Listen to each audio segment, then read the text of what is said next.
I was always pretty insecure myself. I didn't have too many friends, and the friends that I did have, we were all weird in our own way. And I looked for acceptance. I dressed a certain way, talked a certain way.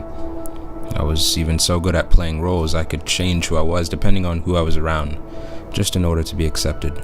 I looked at the ocean in jealousy, because of how free it seemed to be boundless, and it didn't change for anyone, whether you loved it or hated it.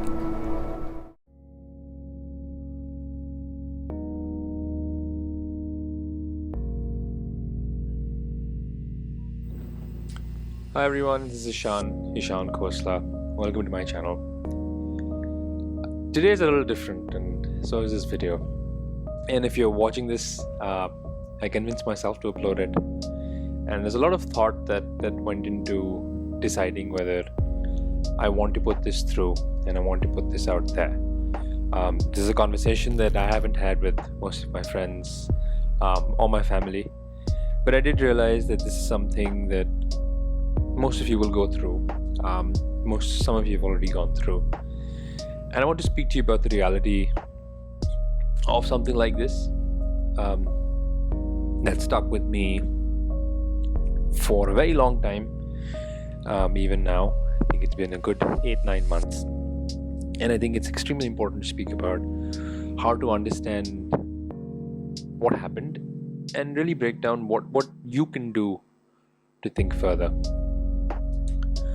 So I applied to Oxford October 10th. I submitted my application 2021, and I applied to Wadham College for the regular track program for the LLB law.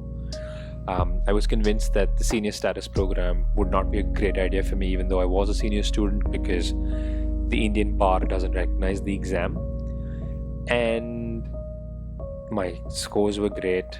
I was doing research at the master's level at the time in constitutional law. I had recommendations from someone who had gone to Oxford. I had applied to Wadham College, and my LNAT score was good. My LNAT score was a 27, the year that the average was a 20. And I got invited for the interview in early December, and I was elated. I think it was some of the best couple of days of my life before the interview, because I just kept visualizing and thinking about being here. And I'll speak about the interview in another video, but how it went, how you can prepare, and my experience with it. But I left the interview quite confident. I left the interview thinking that things had gone well. I left the interview thinking that at a certain level I had convinced them that I was a great student to have in their class, and this is a class of 7 or 8 people. And I had spoken to people who had also applied to Wadham and had their interviews before I did, and their experiences weren't as great as mine. And I was extremely confident that this will work. And then in January, the mail came that I didn't make it. And I think the reason it became so personal for me is because I dedicated at least the last year and a half imagining my life at Oxford.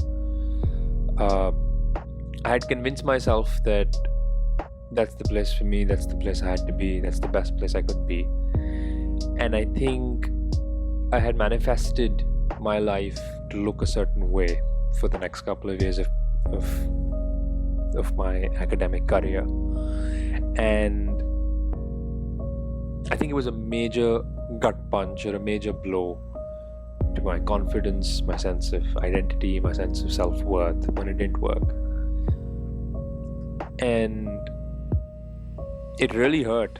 Not going to sugarcoat that. And I think for months I was in denial when the email came.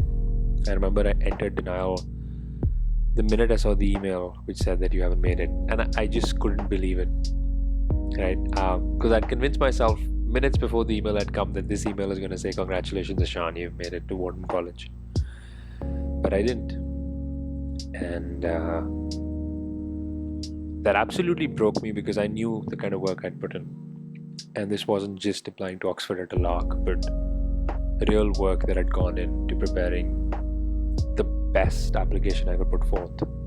My dad asked me one question as soon as I was done with the letter, reading it, is, do you regret anything? And I don't think I did. I don't think at any level I regretted any step that I did, or if I could go back in time, I would reverse anything or change anything. I think my application was that solid and I had that much confidence in it. And I really think I had given to them what I truly am on a platter. And to not have that received the way I thought it would really did take a toll on